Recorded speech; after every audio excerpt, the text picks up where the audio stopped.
Bienvenue dans Rencontre, le podcast de la Cave du Nord. Nous vous présentons des actions menées avec nos partenaires, pour les allocataires et les habitants du Nord. Nous rencontrons des structures novatrices dans les domaines de la petite enfance, de la jeunesse, de l'insertion et de la solidarité. Aujourd'hui, nous vous présentons la crèche Les Artistes à Marcq-en-Barœul qui propose des solutions de garde pour les parents en recherche d'emploi. Bonjour Sabine Carlier. Bonjour. Nous sommes où ici Sabine ? Alors ici, vous êtes devant l'entrée du multi-accueil Les Artistes, qui est le multi-accueil du Centre social et culturel de Marcq-en-Barœul. Et dont vous êtes la directrice ? La directrice du multi-accueil, tout à fait. Nous rencontrons aujourd'hui Sabine Carlier, Sylvie Brasseur, référente famille, et Fabien Versmesen, directeur du centre social, à la découverte de la crèche à VIP Les Artistes. Ici, vous êtes dans l'espace d'accueil des familles, donc du multi-accueil, et il se trouve ici deux sections. Une section de marcheurs qui s'appelle les petits loups, et une section de non-marcheurs qu'on appelle les tchoupis, qui accueillent des places d'accueil réguliers pour les familles qui travaillent et qui ont besoin d'un mode de garde pratiquement tous les jours. Vous avez en plus ce qu'on appelle des places d'accueil occasionnelles, ce qu'on appelait avant les places de garderie. Et notre spécificité, des places à VIP. Donc, on a 14 places sur la structure qui sont réservées à des familles qui sont en insertion professionnelle. C'est-à-dire que ce sont les parents qui viennent... Alors, voilà, ce sont des places qui sont réservées à des parents, à des familles ou des personnes isolées qui sont sur le point de retourner vers l'emploi ou en formation et qui ont besoin d'une place d'accueil pour leur enfant. Donc, nous offrons des places entre 3 et 5 jours par semaine. Voilà, pendant 6 mois, renouvelable 6 mois. À la suite de ce dispositif, les familles qui ont pu réintégrer un projet professionnel, on pérennise les places en accueil régulier. Donc c'est une crèche tout à fait classique. Ah, quand vous rentrez dans la structure, vous ne voyez pas de différence. Tous les enfants sont accueillis de la même façon. Seuls changent les horaires et les jours et le type de contrat qu'il peut y avoir avec les familles. Mais au niveau des enfants, le travail est exactement le même. Pouvez-vous nous dire quels sont les bienfaits pour les enfants qui sont accompagnés ici Les bienfaits pour les enfants, c'est qu'en fait, ils ont un mode de garde qui est tout à fait adapté à leur rythme. Donc, voilà. Pour les enfants, c'est le même bienfait pour tous. Je dirais que la spécificité, c'est aussi d'avoir pour les parents un mode de garde auquel on est très vite réceptif, en fait, c'est-à-dire à leurs besoins. C'est-à-dire que du jour au lendemain, s'il y a un besoin pour un entretien d'embauche, une entrée en formation, on est en capacité, en tout cas on cherche des solutions pour permettre à cet enfant d'être accueilli au mieux, en fonction des besoins des parents. Est-ce que vous préparez les parents justement à ce mode de garde pour les enfants ? Oui, tout à fait, oui. Les parents et les enfants, puisque nous proposons donc des périodes d'adaptation, comme pour tous les enfants.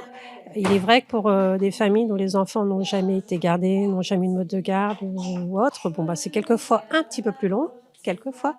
Et donc, ça nous permet pendant 15 jours, 3 semaines, de préparer au mieux cette entrée en crèche. Et du coup, le travail en partenariat avec ma collègue Sylvie Brasseur, c'est aussi de pouvoir trouver des solutions pour pouvoir parfois décaler l'entrée en formation ou de 15 jours, 3 semaines ou l'emploi. Quel est le retour par rapport justement à l'insertion ? Sur la crèche à VIP du Centre social de Marcq-en-Barœul, on a quand même un taux de sortie positif de ces contrats à VIP.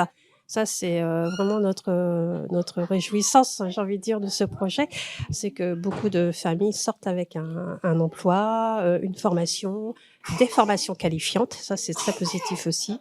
Voilà, donc moi, je trouve qu'il y a un taux de réussite très important. Donc, c'est un investissement qui existe, du temps, de la disponibilité à donner, mais pour un résultat qui est très positif et valorisant. Merci Sabine. Je me tourne maintenant vers Sylvie Brasseur, référente famille et RSA. Sylvie, comment accompagnez-vous les familles ?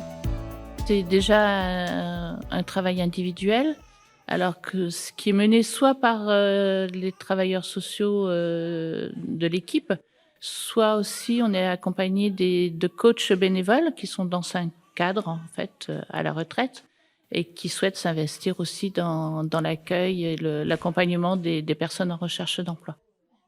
Et quel public accompagnez-vous le plus souvent ?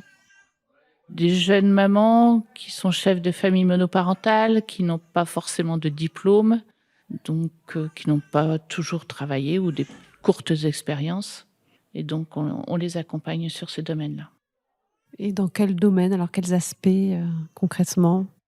Ça peut être l'aide pour rédiger un CV, l'aide de motivation, ça peut être des simulations d'entretien d'embauche, ça peut être le travail sur la communication, l'esprit d'équipe. Et à quelle fréquence vous les accompagnez? On essaye de redonner justement de les mobiliser au moins 3 fois par semaine pour leur redonner tout de suite un rythme de travail. Et avez-vous un partenariat avec Pôle emploi? Le partenariat avec Pôle emploi est effectivement assez étroit puisque les familles, lorsqu'elles demandent une place à VIP, doivent signer un contrat tripartite, donc la famille, le centre social, la crèche et Pôle emploi. S'il n'y a pas de conseiller Pôle emploi, c'est un autre référent, un référent RSA, référent PLI, etc. Mais de toute façon, il y a toujours un référent et il y a l'inscription obligatoire à Pôle emploi. Donc le partenariat est étroit aussi parce que Pôle emploi vient au centre social dans les ateliers collectifs pour accompagner plus intensément les familles. Et on organise avec eux aussi des forums emploi. Il y en a eu un la semaine dernière, par exemple, et qui a permis de déboucher sur des emplois pour les familles qui ont bénéficié d'une crèche à vie. Je m'adresse maintenant à Fabien Versmussen, directeur du centre social, pour le projet de la crèche à VIP. Pourquoi avoir monté ce projet et quelle est la plus-value d'une crèche à VIP?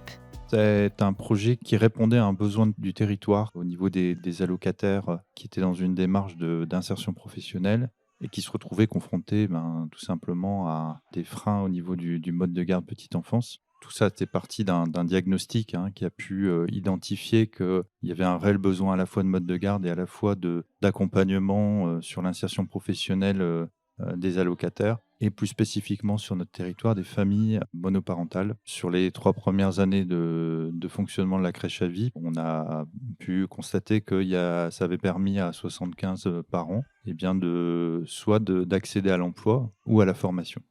Comment avez-vous monté le projet de la crèche?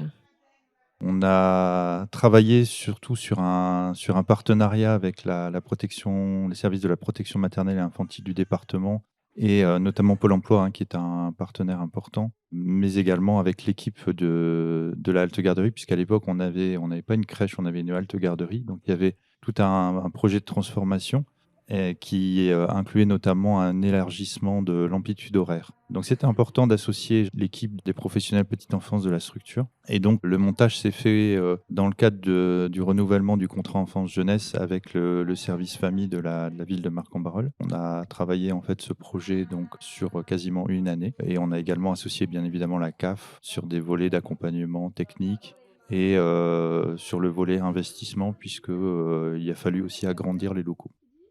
Et comment avez-vous travaillé avec la CAF sur ce projet?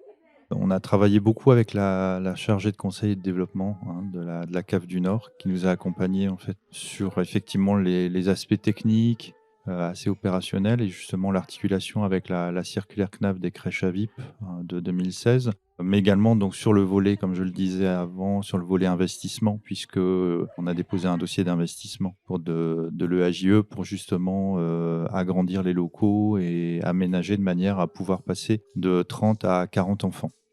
Et quels sont les critères pour être labellisé AVIP?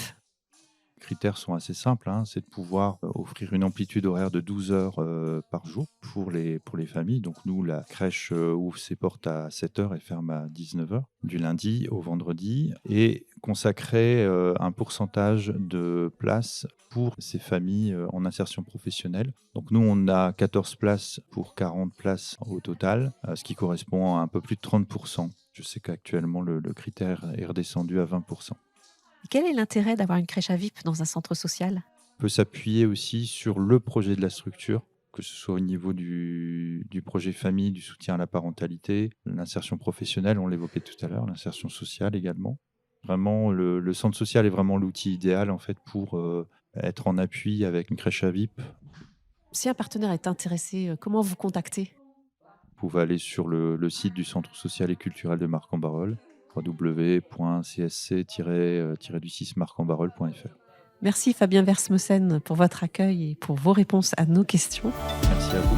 Retrouvez-nous dans notre newsletter Acteur, sur notre chaîne YouTube, sur notre site Café Fait, sur LinkedIn et Twitter. Merci et à bientôt.